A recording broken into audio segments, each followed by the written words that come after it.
అందరికీ నమస్కారం. శివశంకర శాస్త్రీయం కార్యక్రమానికి స్వాగతం అండి. గురువుగారు బ్రహ్మశ్రీ ఇతర శివశంకర శాస్త్రి గారు ఉన్నారు. మరి ఆయనతో శ్రీచక్రం గురించిన కొన్ని సందేహాలు ఉన్నాయి, అవి తెలుసుకుందాం. నమస్కారం గురుగారు. గురుగారు, శ్రీచక్రం ఆ పేరు వింటేనే ఒక వైబ్రేషన్ ఉంటుంది. మరి ఆ శ్రీచక్రాన్ని దర్శించుకోవడం అనేది ఎలా చూడాలి, ఏంటండి? శ్రీచక్రము అంటే శ్రీనగరము, శ్రీమన్నగరము, శ్రీచక్రము, శ్రీయంత్రము, ఇవన్నీ శ్రీచక్రమే. చక్రము అంటే ఒక తిరిగేది అని ఒక అర్థం.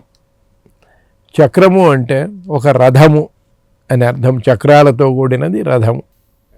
అందువల్లనే శ్రీచక్రము, కిరిచక్ర రథము అని ఇట్లా కొన్ని ఉన్నాయి. అమ్మవారి ఉండే స్థానము శ్రీచక్రం. ఆ శ్రీచక్రములో ఒక కోటలో తన పరివారంతో సహా రాజు ఎట్లనైతే ఉంటాడో ఒక మహారాజ్ఞి ఉండే స్థానము శ్రీచక్రం. అంటే అమ్మవారి యొక్క నివాస స్థానము శ్రీచక్రం. ఆ నివాస స్థానములో ఆమె చుట్టూ పరివార దేవతలు అయితేనేమి చాలా పరివారాలు ఉంటాయి. ఆ శ్రీచక్రంలో కొన్ని ఆవరణలు ఉంటాయి. ఆవరణ అంటే ఇప్పుడు మనకు ఆత్మ ఉన్నది. ఈ ఆత్మకు శరీరం ఆవరణ, ఈ శరీరానికి ఈ బట్టలు ఒక ఆవరణ. అట్లనే పరమేశ్వరి ఉన్నది. ఆ పరమేశ్వరికి ఒక ఆవరణ త్రికోణం, ఆ ఆవరణ తరువాత అష్టకోణం ఒక ఆవరణ, దాని తరువాత ఒక దశారం ఒక ఆవరణ, ఇంకొక దశారం ఒక ఆవరణ, ఒక 14 కోణాల చక్రం ఒక ఆవరణ. ఇట్లా 9 ఆవరణలు ఉంటాయి. ఈ 9 ఆవరణలు వచ్చేటప్పటికి పూర్తిగా సృష్టి అన్నమాట. ఆత్మ దగ్గర నుంచి సృష్టి కార్యం.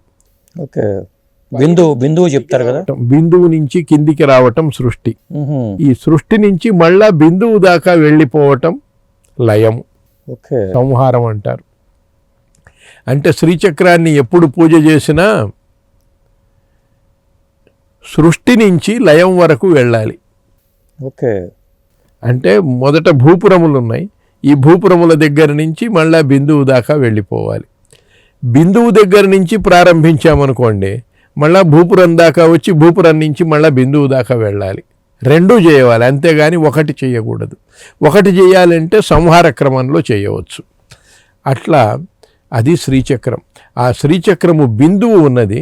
అది శివశక్తుల యొక్క సామరస్యమైన స్థానము ఆ బిందువు. ఆ బిందువే మన శరీరములో ఉండే బ్రహ్మరంధ్రం. బైందవం బ్రహ్మరంధ్రేచ మస్తకంచ త్రికోణకం.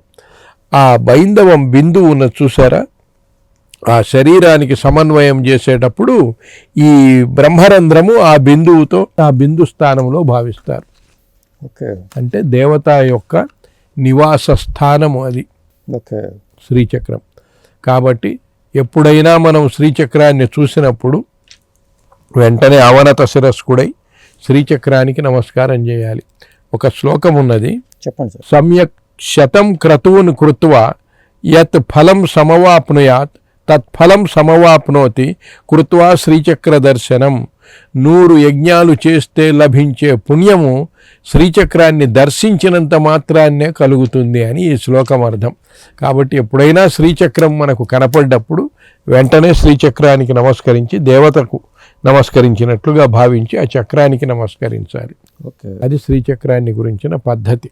సంతానం ప్రాప్తి కోసం రకరకాల ప్రక్రియలు చేస్తూ ఉంటారు. వీటిలో సులభంగా ఉండే ప్రక్రియ కానీ త్వరగా ఫలించే ప్రక్రియ కానీ ఏదైనా ఉందా? ఉన్నదండి.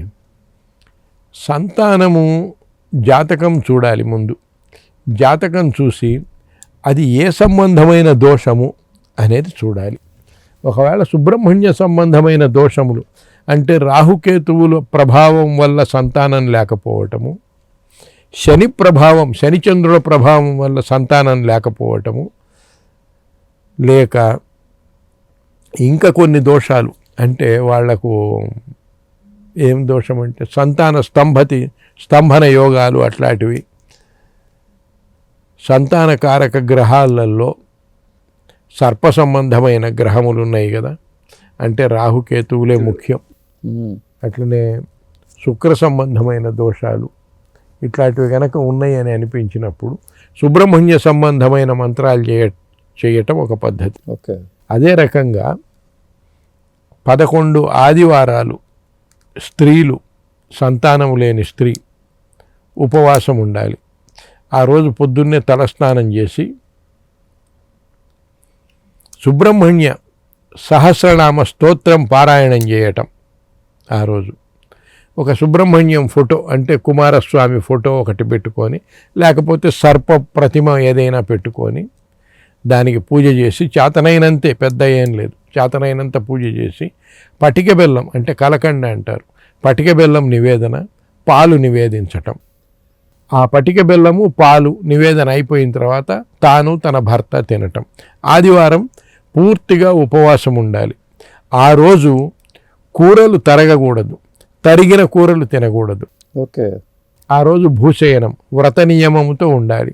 ఇట్లా 11 ఆదివారాలు ఈ రకంగా చేసినట్లయితే ఆ సర్ప సంబంధమైన దోషము తీరిపోయి సంతానం కలుగుతుంది. ఓకే. అయితే 11 ఆదివారాలు ఈ సుబ్రహ్మణ్య సహస్రనామం చేయాలి. మిగతా రోజులలో అష్టోత్తర నామాలు చేసినా చాలు. ఓకే. చేయలేకపోతే ఓకే. రోజు దీపారాధన చేసి దండం పెట్టుకోవటం. ఇట్లా ఉంటే సంతానం కలుగుతుంది. ఓకే గురుగారు. నమస్తే అండి.